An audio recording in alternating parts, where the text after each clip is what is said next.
108 श्री परमहंस दाता दयाल जी का पवित्र ध्यान मन मंदिर में बसाते हुए प्रेम सहित मिलकर बोलो जयकारा, बोल मेरे श्री महाराज की जय। आप सब सौभाग्यशाली गुरुमुखों को श्री श्री 108 श्री हजूर सदगुरु दाता दयाल जी की ओर से प्रेम भरी शुभ आशीर्वाद। बोलो जयकारा, बोल मेरे श्री गुरु महाराज की जय। इस बार यहाँ आते हुए श्री सदगुरुदेव महाराज जी ने फरमाया कि गुरुमुखों को हमारी तरफ से क्या संदेश होगा। विनती की श्री गुरु महाराज जी जो वचन फरमाए, तो श्री गुरु महाराज जी ने फरमाया कि हमारी तरफ से ये संदेश देना कि हमारे जितने भी गुरुमुख हैं तन से, मन से, आत्मा से सदा सुखी रहें, यही हमारा उनके लिए आशीर्वाद है। बोलो जयकारा, बोल मेरे श्री गुरु महाराज की जय। और फरमाया कि किस प्रकार इंसान तन, मन और आत्मा से आनंदित रह सकता है। उसके लिए गुरुमुखों को हर वक्त अपना जो ध्यान है वो सतगुरु के चरणों से जोड़ कर रखना चाहिए। सच्चे नाम के सिमरन के द्वारा, भक्ति के नियमों के द्वारा जो गुरुमुख अपने अंतर मन को, अपने अंतर ध्यान को गुरु के चरणों से जोड़ के रखेंगे, तो श्री गुरु महाराज जी ने फरमाया कि हमारा आशीर्वाद है, उनके अंतर में भी आनंद बरसेगा और बाहर भी आनंद बरसेगा। बोलो जयकारा, बोल मेरे श्री गुरु महाराज की जय। ये प्रेम और भक्ति का जो मार्ग महापुरुषों ने चलाया है, उसका उद्देश्य एक ही है कि जीव का ध्यान गुरु के चरणों से जुड़ा रहे। मनुष्य का ध्यान भटकता है संसार के अंदर, तभी वो दुखी रहता है, बेचैन रहता है। इसीलिए श्री सदगुरुदेव महाराज जी ने, श्री तृतीय पातशाही जी महाराज ने ये वचन फरमाए कि छिन्न छिन्न मन गुरु चरणन लावे, एक पलक छूटन नहीं पावे। कि हर पल हर क्षण सेवक का जो मन है वो गुरु के चरणों से जुड़ा रहे। श्री परम संत कबीर साहब जी से एक प्रेमी ने पूछा कि संसार के कार्य करते हुए हम भगवान के चरणों में मन कैसे जोड़ सकते हैं। तो उन्होंने कहा कि चलो हमारे साथ बाहर चलते हैं और इस प्रश्न पर भी चर्चा करते हैं और बाहर का नजारा भी देखते हैं। और वो उनको चलते चलते उस मार्ग पर ले आए जहाँ कुआं था। कुएं पर उन्होंने देखा कि लेडीज अपनी गागर भर रही हैं, एक गागर, दो गागर, तीन गागर, फिर उनको सिर पे रख के और बातें भी करती जा रही हैं और चलती भी जा रही हैं। पहले जमाने में पक्की सड़कें तो होती नहीं थी, कहीं सड़क ऊंची कहीं नीची। आजकल भी गड्ढे होते हैं पक्की सड़कों पे, पर पुराने जमाने तो पक्की होती ही नहीं थी। तो कच्ची सड़क तो कभी कहीं गड्ढा, कहीं ऊंचाई, कहीं मेड़, कहीं कुछ भी, और वो चलती भी जाती थी, बातें भी करती जाती थी। तो परम संत कबीर साहब जी ने कहा भी इनको ध्यान से देखो कि ये चल भी रही हैं, बातें भी कर रही हैं, और इनके ऊपर तीन तीन मटकियां रखी हुई हैं, पानी से भरी हुई। खाली मटकी नहीं है, भारी सी भरी हुई है, और कोई बूंद पानी भी नीचे नहीं गिर रहा। तो उसने कहा महाराज उनका जो ध्यान है वो मटकियों में है, बातें कबली करती हैं लेकिन ध्यान मटकी में। तो उन्होंने कहा इसी प्रकार अगर इंसान अपना ध्यान प्रभु के चरणों से जोड़ करके रखता है, सच्चे नाम के सिमरन से जोड़ करके रखता है, फिर वो दुनिया के कितने भी काम करते हैं। कभी श्री कबीर साहब जी ने कहा, उठत बैठत खड़े उठाने, उठत बैठत खड़े उताने, कह कबीर हम वही ठिकाने। क्या कहते हैं? उठते हुए, बैठते हुए, चलते हुए, फिरते हुए, हम जो है अंतर है, शरीर की अवस्था बदलती रहती है, लेकिन हमारे अंतर की जो अवस्था है वो भगवान के चरणों से जुड़ी है। इतना इंसान अपने आप को सदगुरु के चरणों से जब जोड़ता है, तब उसका जो ध्यान है वो दृढ़ होता है। फिर वो किसी रूप में बैठा लेटा है तो भी उसका जो ध्यान है वो गुरु के चरणों से जुड़ा है। अगर वो बैठा हुआ है तो भी ध्यान उसका गुरु के चरणों से जुड़ा है। हाथ से काम भी कर रहा है, लेकिन मन से सिमरन कर रहा है। सिमरन उस प्रकार करें। सिमरन कैसे करना है? श्री सदगुरुदेव महाराज जी, श्री तृतीय पातशाही जी ने बताया कि लोग कहते हैं कि हम बोल के करें, कि जो है मौन में रखें, मौन में करते हैं तो नींद आ जाती है, तो हम बोल के करें। कोई कहता है कि कोई मोबाइल पे चला के जो है हम सिमरन करते हैं। वो चीजें जो मोबाइल पे चला के करते हैं, किसी भी तरीके से सिमरन करे, सिमरन का तो लाभ है ही है, लेकिन जो डिवाइस से जो है जुड़ कर करते हैं तो उसकी सुर्ती तो वहां लगी रहती है डिवाइस पे। जरा वो बंद हुआ तो अटक जाएगा वहीं पे। लेकिन अंतर मन से करना है। उन्होंने कहा हाथ की प्रक्रिया और शरीर की प्रक्रिया से कोई उसका लेना देना नहीं है। हमारा जो मन है वो वहां पर जुड़ा रहे। यानी जब हम नाम लें तो सदगुरु की मूर्त हमारे ध्यान। जैसे हम किसी व्यक्ति का नाम लेते हैं, उसकी शक्ल हमें सामने आ जाती है, उसकी ये शक्ल है। ऐसे ही हमारे हृदय के अंदर नाम इतना प्रकट हो जाएगा कि सो हम शब्द उठाएंगे और सदगुरु की मूर्त सामने आ जाएगी। फिर आप किसी प्रकार भी जो है शब्द का उच्चारण करें तो आपका जो ध्यान है वो गुरु के चरण, वो को कहते हैं ध्यान का प्रकट होना।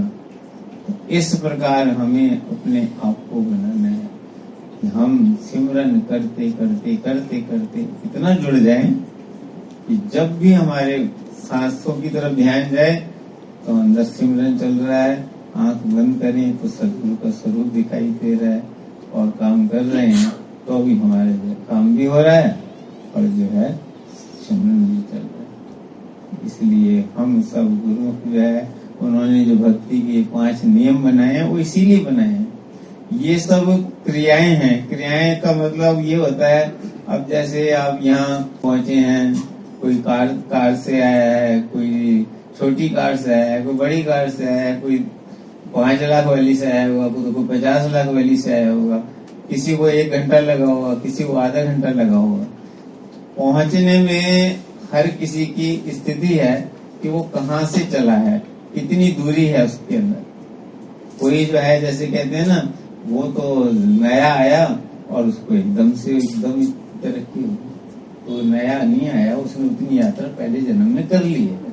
हमें दिखाई देता है, ये हमारी आंखें देखती है। ऐसे ही जो है अब कोई गुड़गांव से आएगा, उसको टाइम अलग लगेगा, कोई बसंत कुंज से आ जाएगा, उसको टाइम अलग लगेगा, कोई जमुना पार से आएगा, उसका टाइम अलग लगेगा, कहीं ट्रैफिक ज्यादा होगा, उसका टाइम अलग लगेगा। तो इसलिए टाइम की परवाह नहीं करनी।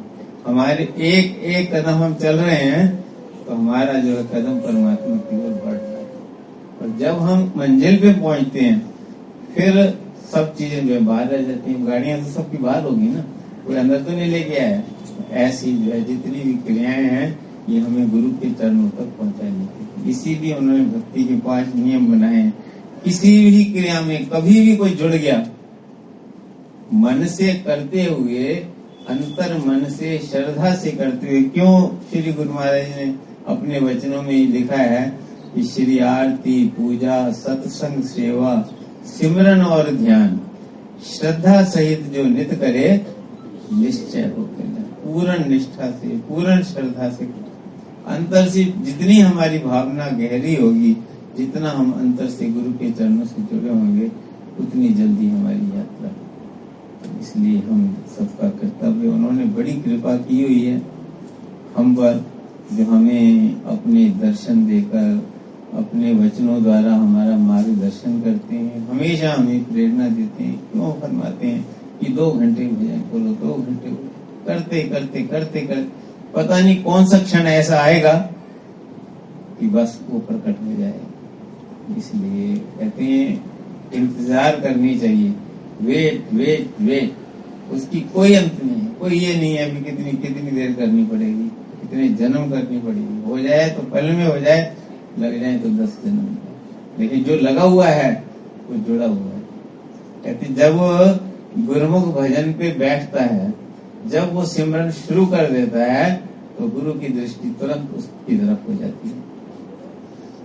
एक ये श्री गुरु महाराज जी के भी वचन है, श्री तृतीय पातशाही महाराज जी के वचन भी हैं कि जब गुरुमुख भजन पे बैठते हैं तो हम उनके मस्तक में साक्षात विराजमान होते हैं। अभी थोड़े दिन पहले की बात है, एक महात्मा जी से श्री गुरु महाराज जी ने, हजूर श्री गुरु महाराज जी ने पूछा, महात्मा जी भजन करते हो? तो वो, अब महापुरुष तो जो है ये नहीं है कि वो जानते नहीं है, उनको त्रिकालदर्शी कहा है तो वो सेवा के अंतर मन तक की जानते हैं, लेकिन अपनी मौज होती है। और एक बार कोई प्रेमी बम्बई में वो लेकर के आया, मृगशाला लेकर के आया, तो वहां पर हजारों की संगत में संगत बैठी हुई थी। श्री गुरु महाराज जी ने उसने भेटा जो गीत अपने चरणों के पास रखी। श्री गुरु महाराज जी फरमाए उस व्यक्ति को देंगे जो भजन करता होगा। और सब में देख के एक कोने में भगत बैठा हुआ था, बहुत प्रेमी भगत था। गुरु दरबार में श्री गुरु महाराज जी तीसरी पातशाही की उसके ऊपर बहुत कृपा थी, वो इतना उसका प्रेम था, निम्रता इतनी थी कि पूछो नहीं। तो वो तो श्री गुरु महाराज की दृष्टि उस पर पड़ी, तो श्री गुरु महाराज ने उसको बुलाया। तो वो भगत जो है 2:30 बजे उठ करके भजन करता, बाहर से किसी से कुछ नहीं बोलना, किसी को कुछ नहीं चाहती। इतनी नम्रता, इतनी दीनता थी उसके अंदर कि बस मन मिटने वाला, पीछे बैठेगा, एकांत में बैठेगा। और सेवा में इतना लगन होता था, अंदर सेवा करता था। जब अनंतपुर आता था तो वो उस समय तोशे की पुड़ियां बनती थी, पहले जो है, आजकल तो लिफाफा में मिलता है, पर शायद पहले कागज में थोड़ा सा डाल के फिर टोकरियां गुरु महाराज के पास होती थी। बाकी जो भगत लाते थे मिठाई डाल के ऐसे हाथों में देते थे। तो उधर तैयार, वो सारा दिन तैयार करता था, इधर लेके आना, उधर लेके आना, दौड़ दौड़ के सेवा करता। तो श्री गुरु महाराज ने उसको बुलाया गुरु महाराज जब भजन करा कर तो इसको बैठा था। तो वो जो है उसका नियम था 2:30 बजे उठ करके भजन। गुरु महाराज जी तो सबको जानते हैं कि भाई, और पूछने की तो उनकी लीला है। तो उस महात्मा जी से पूछा कि तुम भजन करते हो? तो श्री गुरु महाराज को विनती करता है कि गुरु महाराज जी हंसते हुए विनती करता है, आप जानी जान होकर के पूछते हो? जब मैं 2:30 बजे उठता हूँ, पहले पंचम पातशाही विराजमान हो जाते हैं, फिर वो कहते हैं भाई हम जा रहे हैं, और भी प्रेमी बैठे हुए हैं, फिर आप आगे विराजमान हो जाते हो। रोज तो आकर के दर्शन देते हो, मेरे से पूछ रहे हो भजन करते हो?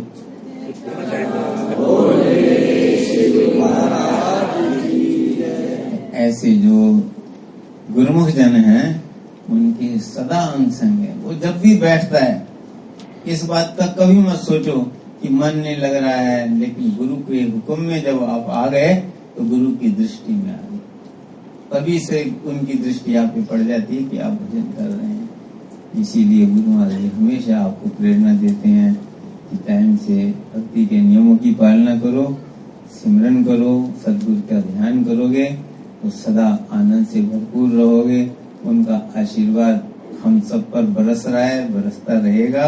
और हमारा जो है कृपा उनका जो उन्होंने की है, अपने चरणों से जोड़ा है, हम रोम रोम से उनका शुक्रिया करते हैं।